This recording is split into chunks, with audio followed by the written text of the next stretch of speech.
Agora aqui no SBT Meio Dia é hora do quadro Sala de Visitas com Prisco Paraíso. Muito bem, e o assunto de hoje é a reforma trabalhista, que entra em vigor no próximo sábado. Fundamental tirar dúvidas, é claro. E nós temos aqui 3 convidados.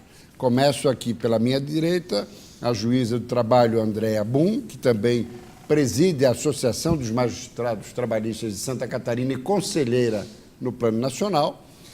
Temos também a Cristiane De Biasi, advogada trabalhista, que nos honra com a sua presença, e Samuel Blasius, que representa a CDL de Florianópolis, correto? Isso. Pois muito bem. E a reforma trabalhista? O povo brasileiro, em potencial catarinense, tem motivos para ficar assustado? As mudanças são radicais? O que muda na vida, no dia a dia do trabalhador e do empresário? Começamos com a Andréa. Satisfação tê-la aqui. Boa tarde. Obrigada pela oportunidade. Boa tarde. Os direitos básicos do trabalhador continuam existindo. Existe grandes dúvidas, né? Se perderam os direitos, não.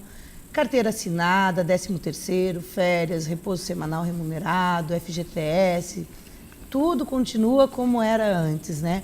Ocorreram algumas alterações, várias alterações pontuais, mas o básico do contrato de trabalho continua existindo. E quais são as principais alterações? As mais relevantes? Existem algumas que estão dando mais assunto, né? Por exemplo, as gestantes. As gestantes, até então, era proibido o trabalho da gestante e agora, quando existe o ambiente insalubre em grau médio ou mínimo, tem que ter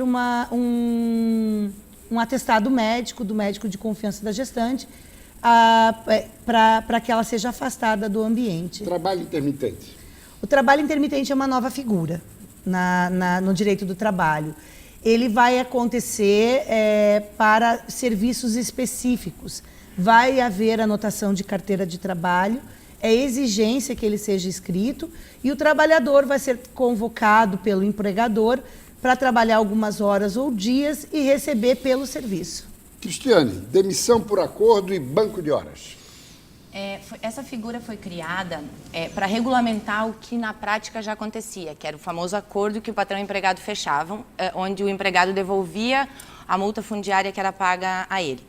Então, esse instituto vem estabelecer que, de comum acordo, empregado e empregador poderão encerrar o vínculo e, dessa forma, ao invés de receber o 40% da multa de FGTS que ele teria direito, ele vai ter direito a 20% de multa de FGTS e o aviso prévio vai ser pago à razão de metade. Tá? E aí a movimentação da conta vinculada não vai ser integral de 100%, ele vai sacar só 80% daquilo que tiver, os 20% restantes ficarão na conta. Ampliação de jornada e férias fatiadas. Então, ampliação de jornada, a reforma trouxe uma majoração da jornada constitucional de 44 para a jornada de 44 horas para a jornada de 48 horas.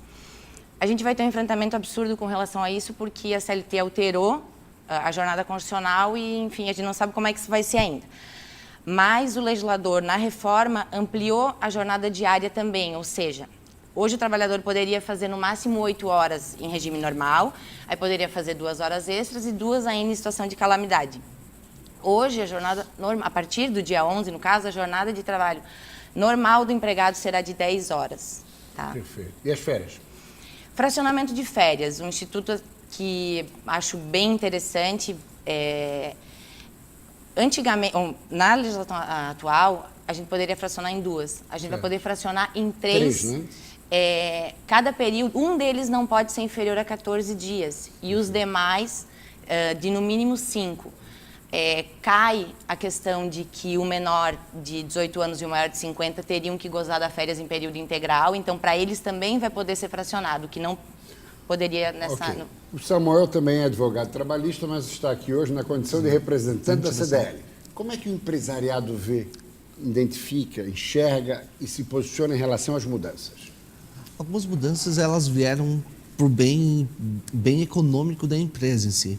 Muitas discussões quando está falando de jornada de trabalho e discussões até com o empregado em si na esfera jurídica da própria empresa. Hoje, com a nova alteração, tem mais liberdade de discutir a pauta entre o empregado e o empregador. Por exemplo, o banco de horas, que é um tema que tá bem discutível que agora é permitido fazer dentro da empresa um acordo com validade até 6 meses. Então, hoje não fica mais preso naquela obrigação de procurar uma convenção coletiva de trabalho, que tem vigência de 1 ano, ou ter que tirar naquela mesma semana. Então, com a nova legislação, vem permissão para ter maior poder a fala e a conversa entre o empregado e o empregador. E também, claro, a gente tem que tomar o estudo particular de cada atividade. Hoje a grande discussão é que o país inteiro está sobre uma única legislação. A gente tem que estudar o caso concreto. A realidade jurídica de uma região, por exemplo, como a Grande Florianópolis, é uma coisa do que uma região no campo com alguma atividade específica. Agora, a Cristiane me falava antes da entrevista que dos 900 dispositivos da CLT, 117 foram modificados sobre 40 temas diferentes. Agora, o que parece é que houve pouca discussão. Queria ouvir a tua opinião e também das nossas convidadas, Samuel. Aí agora vem a grande briga e discussão entre o que acontece. A própria OAB em si solicitou mais audiências para discussão da matéria. Foi feito meio que no susto. Mudança de gestão de governo, botaram em pauta, teve as discussões dentro das comissões, dentro do Senado, dentro da Câmara, só que a população em si pede mais discussão. A grande verdade é que perderam a oportunidade nesse momento de adicionar muito outras matérias que estão hoje em constante discussão na Justiça do Trabalho, que está na dúvida. Agora, esse é o problema. Perfeito, Samuel. Agora eu gostaria de ouvir a Cristiane e a André para fechar. No final das contas, a falta de discussão fez com que a reforma trabalhista representasse um avanço ou um retrocesso? Para encerrar. Cristiane. Eu acho que a gente retrocedeu mais do que evoluiu. Ah, é? Sim, penso que sim. O amadurecimento da discussão, quando se produz a legislação, ele é importante para que algumas arestas que foram abertas ficassem um pouco mais fechadas. Agora a gente entrega, a partir de amanhã, ou de segunda, né, que as demandas vão ser protocoladas, para o judiciário a responsabilidade de pacificar uma reforma toda que poderia ter sido pensada, trabalhada melhor, no sentido de atender a necessidade, sim, das classes. André. Efetivamente, a lei tramitou de forma muito rápida, iniciou em dezembro e a lei foi aprovada no Senado em julho. Comparativamente, o Código de Processo Civil levou 5 anos tramitando. O período entre a aprovação da lei e a entrada em vigência foi de apenas 3 meses. Comparando, o Código de Processo Civil foi 1 ano. Então, não tivemos tempo sequer de estudar adequadamente essa lei e, como estamos fazendo agora, estamos sendo criticados. Uhum. Agora, o fato do Ministério do Trabalho ter uma interferência menor e prevalecer mais a negociação entre as partes é bom. É interessante, essa a essência da reforma, é essa. O negociado sobre parte, né, o que pode ser negociado sobre o legislado, e tirar também um pouco dessa burocracia. Exato. Sem o juízo de valor que eu vou fazer, se é bom ou ruim, existiu E mesmo essa também, desburocratização. E acelera um pouco o processo. Sim. Né? Olha, gostaria muito de agradecer a presença dos três convidados, foi uma satisfação, e que possamos, quem sabe, colher frutos dessa reforma trabalhista. Sim. Embora a Cristiane esteja um pouco pessimista.